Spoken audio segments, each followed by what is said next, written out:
ఉండండి. ఇప్పుడు మనం ఒకసారి మన మిత్రులు రాములు యాదవ్ గారు ఏదో చెప్పబోతున్నారు. రాములు యాదవ్ గారు ప్రస్తుతం ఏదైతే హనుమంతు గారు ముదిరాజ్ గారు చెప్తున్నారో ఖచ్చితంగా బీఆర్ఎస్ ప్రభుత్వం తన ఇష్టానుసారంగా పని చేపించింది. ఆ బిల్లులకు సంబంధించి అనేక బిల్లులు పెండింగ్ పెట్టడానికి అదే కారణం అని చెప్తున్నారు. అంటే బీఆర్ఎస్ ప్రభుత్వం దగ్గర ఖచ్చితంగా ఒక లెక్కలు లేవు, తద్వారా ఏదైతే పనులు చేపించా దాంట్లో విఫలమైంది కాబట్టి ఆ బిల్లులు చెల్లించడానికి ఇబ్బంది అవుతుందని చెప్తున్నారు. ఈ విషయంపై మీరేమంటారండి? ఇప్పుడు స్పష్టంగా కూడా సార్ ఒక్క నిమిషం సార్, ముదిరాజ్ గారు ఒక్క నిమిషం, మన యాదవ్ గారు ఏదో చెప్పబోతున్నారు, అందుకోసం ఆయనతో మాట్లాడండి. యాదవ్ గారు మాట్లాడు.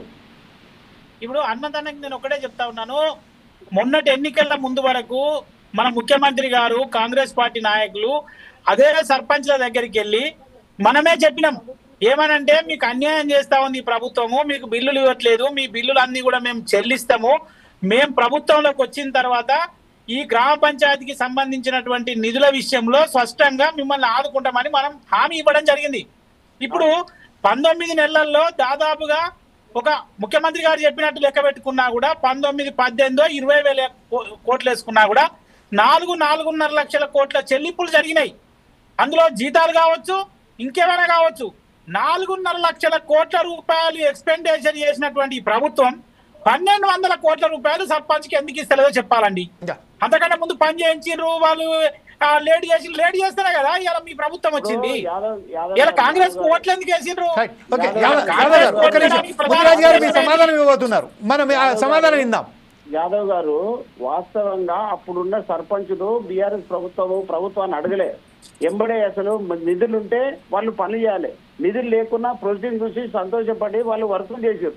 వర్కులు చేసినాక డబ్బులు వాళ్ళకు ఒక్కటైనా నేను చెప్పినాక వినండి, వాళ్ళు ఎక్కడైతే వర్క్ చేసినారో ఇవన్నీ కూడా బిల్లులు పెండింగ్లు పెట్టి ఇప్పటి వరకు ఇవ్వలేదు.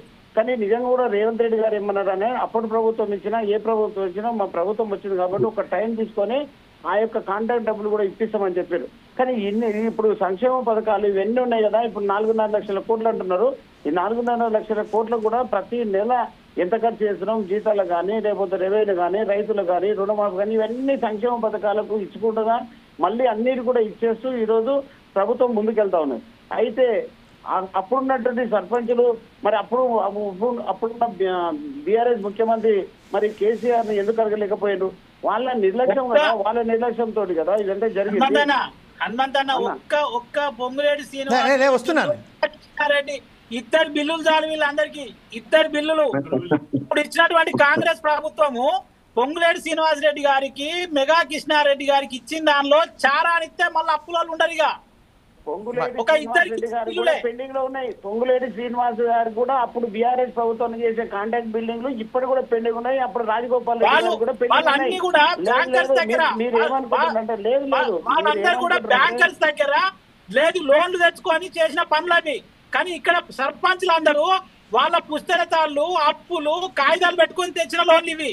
ఇవన్నీ కూడా ప్రైవేట్ ఎవరు వహించాలంటే బీఆర్ఎస్ ప్రభుత్వం బాధ్యత వహించాలి. ఎవరి ప్రభుత్వం ఎవరైతే బిల్లులు పెట్టలేదు